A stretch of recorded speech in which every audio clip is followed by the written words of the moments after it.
ये हम जान लेते हैं जी। सीनियर तज्जियाकार साकिब उल इस्लाम साहब हमें ज्वाइन कर रहे हैं, वीडियो लिंक पर हमारे साथ मौजूद हैं। अस्सलाम वालेकुम साकिब। जी वालेकुम।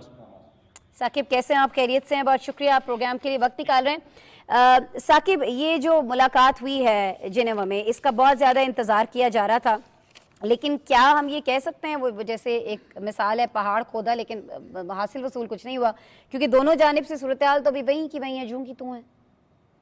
बिल्कुल, और ये सूरत हाल मुझे लग रहा है कि आने वाले कुछ दिनों तक ऐसे ही रहेगी, क्योंकि दोनों सुपर पावर्स हैं, दोनों अपने अपने मौक़िफ़ पर डटे हुए हैं, दोनों एक दूसरे की बात नहीं सुन रहे हैं। अगर रूस चाहता है कि जो नेटो की अमलदारी है मशरकी यूरोप में, उसको कम किया जाए, क्योंकि ऑफ कोर्स यूक्रेन ने ये कहा है कि वो नेटो में शामिल होना चाहता है। रशिया नहीं चाहता कि यूक्रेन नेटो में शामिल हो और इस वहाँ पर मशकें ना हों, ये नेटो की जो मिलिट्री मशकें होती हैं, तो ये मसला है। दूसरी तरफ अमेरिका ने कह दिया कि अगर ये बात नहीं होगी तो फिर तो बातचीत ही नहीं होगी। हम तो पहले सबसे ये चाहते हैं कि यूक्रेन जो है वो नेटो का हिस्सा बने और हम उसकी दरख्वास्त मुस्तरद नहीं करेंगे।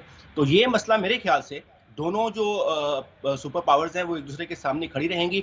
ये बहुत छोटे लेवल की मुलाकात हुई है। नायब वज़ीर ख़ारजा हैं सरगेई रिबकोव और अमेरिका की जो हैं, और अब अगर वज़ीर ख़ारजा के लेवल पे या सदूर के लेवल पे बात हो तो फिर शायद कोई नतीजा निकले। अलबत्ता हो चुकी हैं मुलाकातें और नतीजे कुछ नहीं निकल रहे।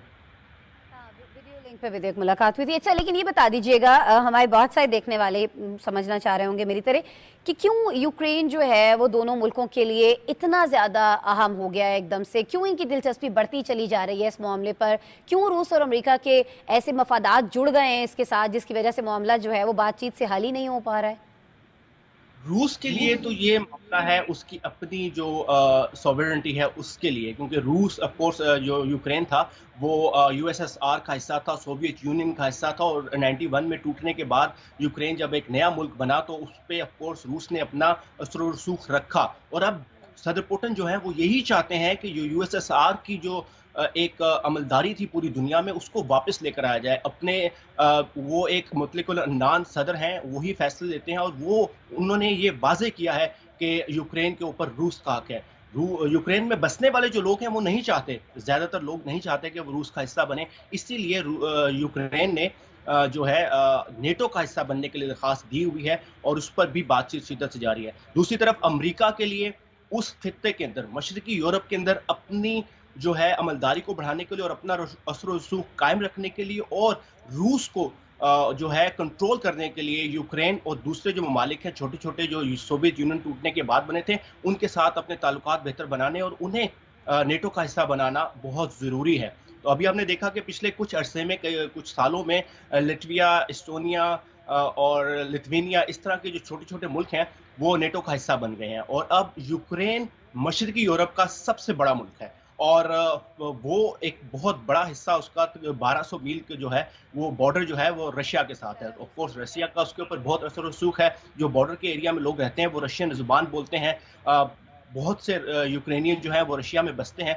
तो अब दोनों मुल्कों में ये ठिन गई है कि मशरकी यूरोप के ऊपर किसका असर और रसूख आने वाले दिनों में रहेगा। और अब देखना यह है कि ये ऊंट किस करवट बैठता है, क्योंकि 2014 के बाद जब क्राइमिया का मसला हुआ था और उसके बाद रूस और यूक्रेन में जो ताल्लुकात हैं वो बिगड़ गए, और इस वक्त कहा यह जा रहा है कि वर्ल्ड वार 2 यानी जंग अजीम दोम के बाद मशरकी यूरोप में और पूरे यूरोप में शायद ये सबसे बड़ा कॉन्फ्लिक्ट है जो खड़ा हो रहा है इस वक्त। सबसे बड़ा तनाज़ा जो सतह खड़ा हो सका है। अच्छा, ये कह दीजिएगा कि रूसी नुमाइंदे जो हैं इसी हफ्ते नेटो और यूरोप में सलामती और ताउन की जो तंजीम है ओएससी, उसके वफूद से भी मुलाकात करने जा रहे हैं। अमेरिका और रूस की मुलाकात के बाद अब क्या तवक्कुआत रखी जा सकती हैं? आइंदा होने वाली इस मुलाकात से कुछ हासिल हो सकता है?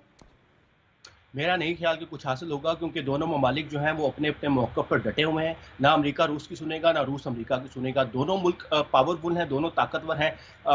ऑफ कोर्स नेटो का कुछ असर और रसूख है। दूसरी तरफ जो organisation of security and cooperation है उसका असर और रसूख है, वो पूरे यूरोप को कंट्रोल करती है। नेटो पूरी दुनिया में फैली हुई है।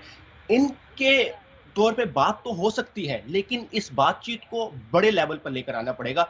सदर बाइडेन और सदर पुतिन को मिलना पड़ेगा।